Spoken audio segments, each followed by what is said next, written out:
Hello, honeys, and welcome to the 6th edition of the Beesness. This week we are covering the past one, aka March 10th through the 16th, with a lot of interesting top stories, everything from $1 million heist to announcements related to future Olympic artwork. So without further ado, here we go. As always, if you're interested in following up on the stories or simply want to see the articles that they came from, our source doc is available in the episode description text block. It was announced last week that climate activists who had targeted the famous Vermeer painting Girl with an Earring have won their court appeal against further jail sentences. The activists in question are Belgians and members of the campaign group Just Stop Oil Belgium. The two were originally apprehended after a demonstration in October of 2022 at the Mauritshuis Museum in The Hague, Netherlands. The protest consisted of one man gluing his head to the painting's protective glass, another pouring tomato soup over the first, and then gluing his own head to the glass as well. The pair received 2-month jail sentences for causing destruction and damage to the painting, even though only the 19th century frame was damaged and the painting was actually returned to view the very next day. On March 11th, however, in a media statement, the Dutch appeals court ruled that to add a prison sentence on top of the 23 days spent in detention by the men before their trial would be, quote, excessive. CNN quotes that media statement as saying that the court, quote, did not want to discourage others who wish to peacefully protest or exercise their right to freedom of expression. To punish these activists severely might have a, quote, chilling effect on others, end all quotes. Of course, this is extremely wise of them, and the whole reason we decided to include this story today. Though souping may be a silly, maybe destructive, or oblique form of protest, it still would have set a terrible precedent to punish this expression of free speech or exercising of the right to protest. So, good on them for realizing that. Although it apparently happened earlier in the month, headlines broke last week that a skilled gang had pulled off a nearly $1 million heist at an Italian museum. The unknown gang of thieves clearly had some art knowledge based on the details of the crime. Actually, the museum president said, quote, to their credit, the thieves demonstrated great professionalism. Our alarm systems are very extensive and already of the highest level. We were clearly hit by an ultra-specialized gang, end quote. The pieces taken were on exhibition at the Northern Italian Museo d'Annunzio Segreto, featuring 48 pieces of gold jewelry and sculptures by Umberto Mastrioni worth an approximated $1.3 million. This was the largest number of pieces by the 20th century gold sculptor ever publicly displayed from the artist's estate collection as well. The sole work left behind is one titled Alma Donna from 1960 to 61. And interestingly, none of the museum's permanent collections, even nearby very valuable works, were taken. This exhibition, which opened in late December of 2023, was due to close on March 8th, only 2 days after the theft took place. According to Art News, investigators have determined that suspects entered the museum via a dressing room by uprooting a bathroom sink within it, using a sledgehammer, and thus breaking a hole through the wall at around 5:30 a.m. on March 6th. This would have outwit the museum's security alarm systems, and, quote, by morning, the museum staff arrived to find the exhibition empty, end quote. They imagine that the same sledgehammer was used to break the protective glass surrounding each object. We are talking about this one today because, of course, it's a heist, it's exciting, but also because there are fears, especially by the museum already, that the pieces could have been melted down or moved far and wide by this point. These fears persist in spite of the Italian paramilitary police, members of the Carabinieri of the Command for the Protection of Cultural Property, being on the job. That Carabinieri is known as one of the world's best units for protecting art and other cultural heritage, so there could be some hope left. More importantly, though, quote, what happened is an unprecedented damage to Mastrioni's artistic legacy and damage to the Italian art of gold artifacts, end quote. That quote comes from Paula Molinengo Sosta, heir of Mastrioni's widow, owner of the works, and president of authentication and cataloging at the Center for the Study of Works by Umberto Mastrioni. I myself was excited to hear that Alison Saar has been selected to create public artworks for the 2024 Paris Olympics. The Los Angeles-based artist is the daughter of Betty Saar, a figure of the Black arts movement of the 1970s, and Richard Saar, a renowned ceramicist and art conservator. She herself is a sculptor and installation artist known for her work focusing on Black identity and history, social justice, and spirituality. Saar's sculpture of Harriet Tubman in New York City was one of the first major public memorials to a Black woman in the U.S. The planned sculpture will focus on themes of international diversity and equality. It also aims to link Paris with Los Angeles, the host of the 2028 Summer Games. What's really neat here, in a nerdy kind of way, is all the behind-the-scenes work. The IOC and the Olympic Museum worked with Paris Mayor Anne Hidalgo and city officials in order to commission this sculpture as an initiative of the Olympic Art Visions program, wherein, quote, the IOC invites a renowned visual artist to create an original artwork inspired by sport and the Olympic values to be presented in a publicly accessible space in the city hosting the games, end quote. Her sculpture will be officially unveiled and inaugurated in Paris on Olympic Day. Of course, we're talking about this because it's just amazing, a giant deal to be selected by the IOC to create public artworks on their behalf.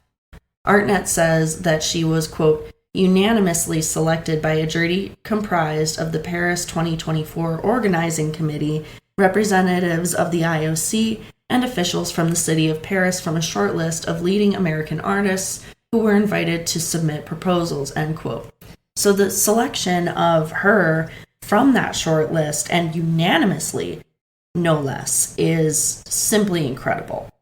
The commission also marks Saar's first public project outside of the US, but she is trying to go about it in a green way. All the work will be done by French craftspeople using local supplies.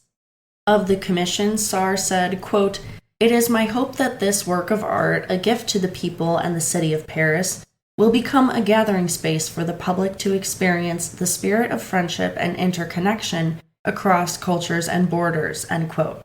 She later added that she wishes, quote, to pay tribute to the rich and diverse communities of modern-day France, end quote. The art world was also pleasantly surprised by the announcement that Françoise Guillot will get her own room at the Picasso Museum.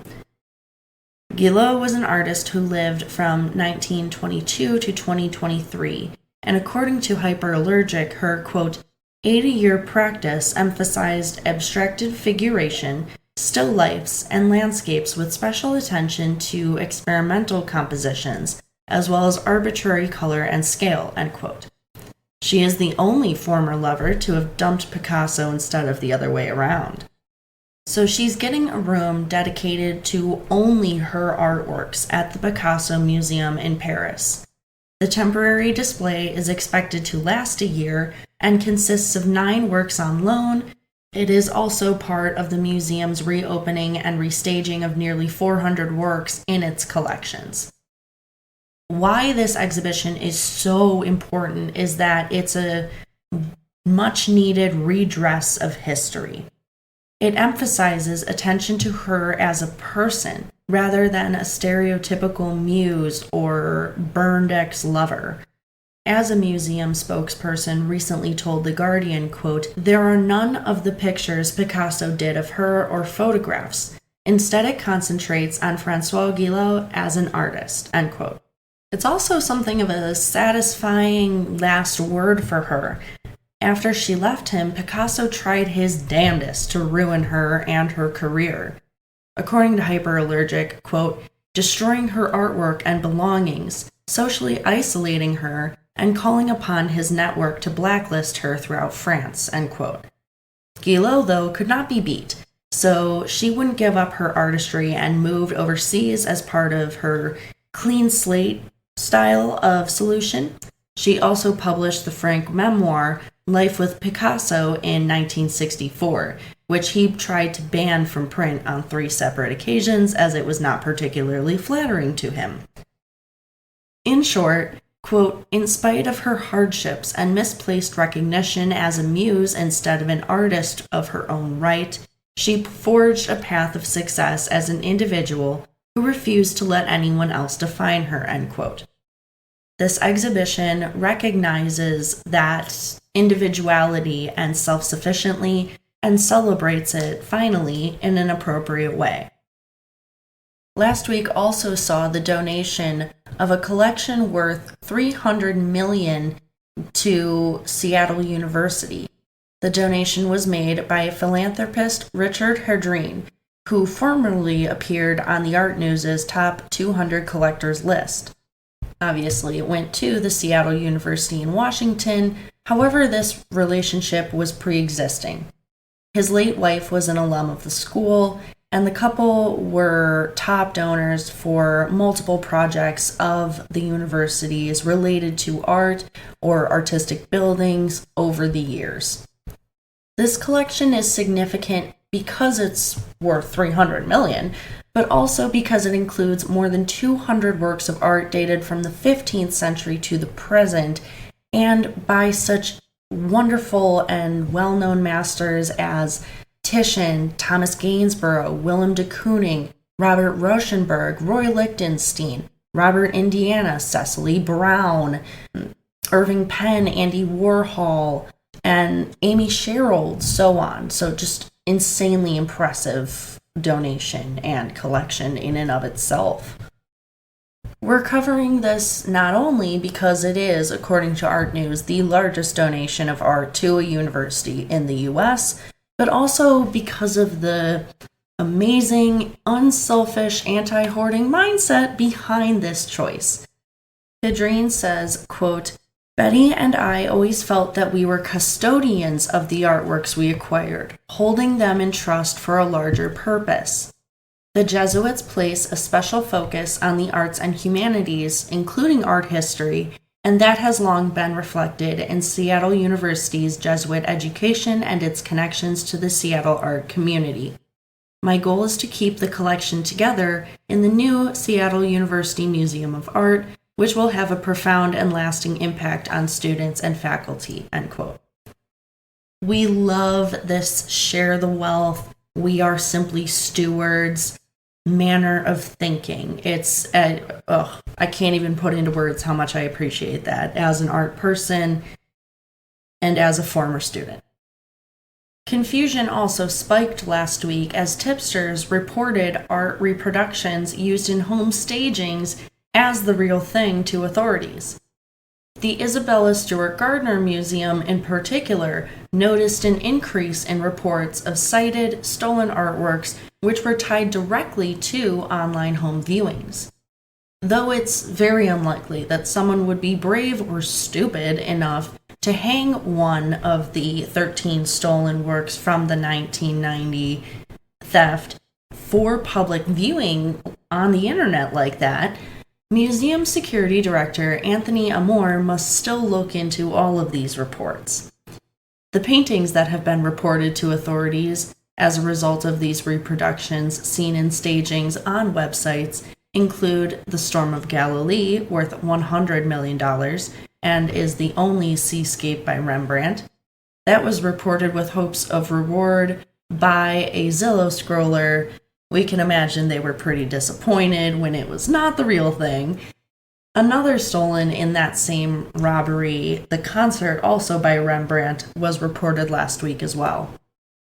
Amore said he's not surprised that Rembrandt's Storm is emerging as a popular reproduction used in homes on Zillow, Redfin, and other listing sites. Prints are sold in the museum's gift store, and oil-painted replicas are widely available on the internet. Boston area home staging business owner Jessica Harrington agreed, saying that stagers often use imagery or displays that catch the eye and could use such a print to appeal to some potential buyers. The Boston Globe reports that although Amore appreciates the tips and that people are on the lookout for the stolen artworks, quote, FBI officials say they're trying to draw attention to some of the lesser-known works, which might hold key clues to solving the crime, end quote. They are asking the public to refamiliarize themselves not only with the iconic artworks, but all 13 stolen. Richard Delorier, the then special agent in charge of FBI's Boston office, who has since retired, says, quote, people who might have stumbled upon the paintings or seen them might not have even been born when the paintings were stolen, end quote. So it's important at this point to educate newer generations about them all as part of the recovery effort. The ISGM remains hopeful that these works could return. After all, Nazi loot is still being recovered, as they said, and those who might be involved are dying off, so it's very possible that family and friends who know about the suspects could feel more comfortable coming forward. All right, honeys, that's the buzz for this week. Hope you heard something interesting, something you enjoyed. Feel free to follow up next week when we drop another one of these Beesness episodes, as well as a full-length one. I'll talk to you all soon. Take care. This podcast was created, produced, written, hosted, edited, and fact-checked by master's graduate Celia Bugno. Don't forget to like, share, and subscribe on all of your favorite streaming platforms as well as your social medias.